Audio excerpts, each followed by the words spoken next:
Hey guys! Alright, so I have been asked by several people to do a shoulder hooping tutorial, and I told one of my friends the other day that I think one of the best ways to learn and practice shoulder hooping is sitting down, because one of the things you want to make sure of is that your hips are still when you're shoulder hooping, because all of the movement is going to come from your waist up.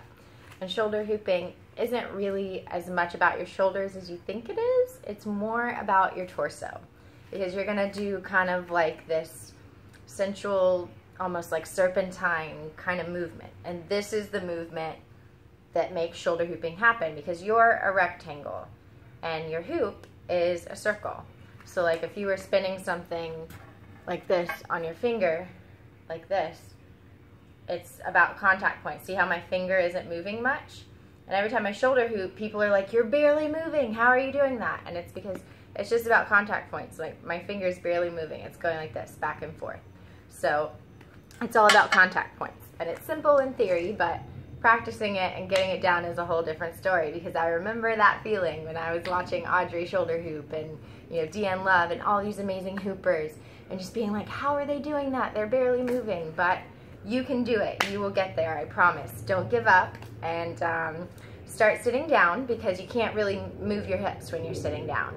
And try to take your chest and move it forward, and then to the left, and then back, and then to the right, and then forward again. So 4 simple points, all 4 cardinals. So forward, left, back, right.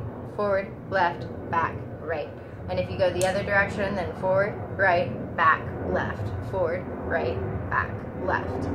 Now, I like to hoop to the left, but Audrey always says this, and I completely agree with her. If you're just starting to learn hooping, learn everything in both directions. You're going to be so glad you did, and it's going to open up your flow so much. So I didn't do that. I didn't listen, because I'm a bad girl, but that's okay.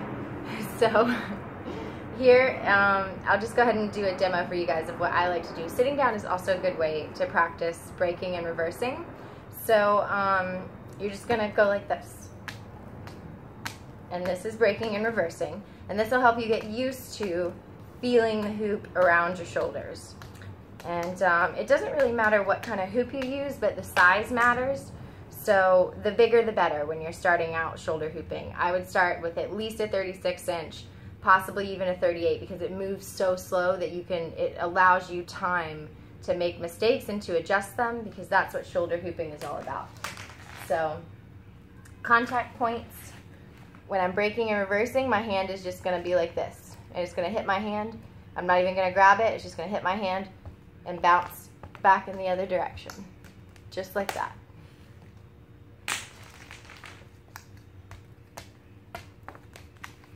If I can even do it.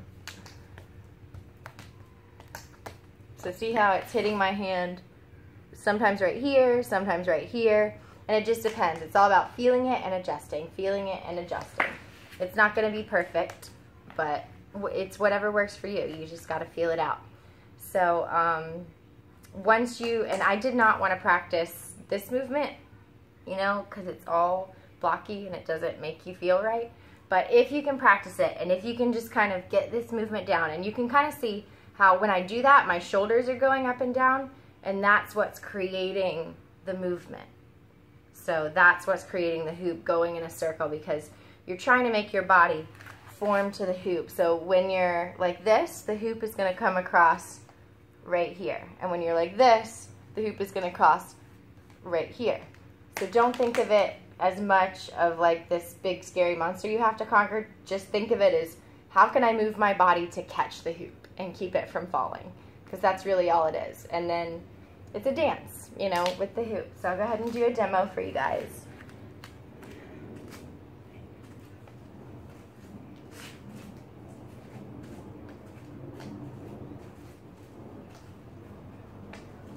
So this is hooping to the right.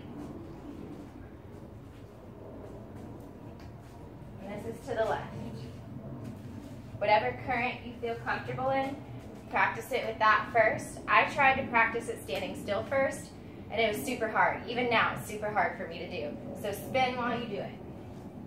And it gives you that time to adjust and just kind of, you know, because that's what it's all about, is adjusting, catching. Hoop dancing is the art of making all of your mistakes look cool. That's why I love it, because I make a ton of mistakes. So I hope this helped you guys. Questions, comments below, let me know, and I'll see what I can do for you. All right? Get out there and practice. Love you guys.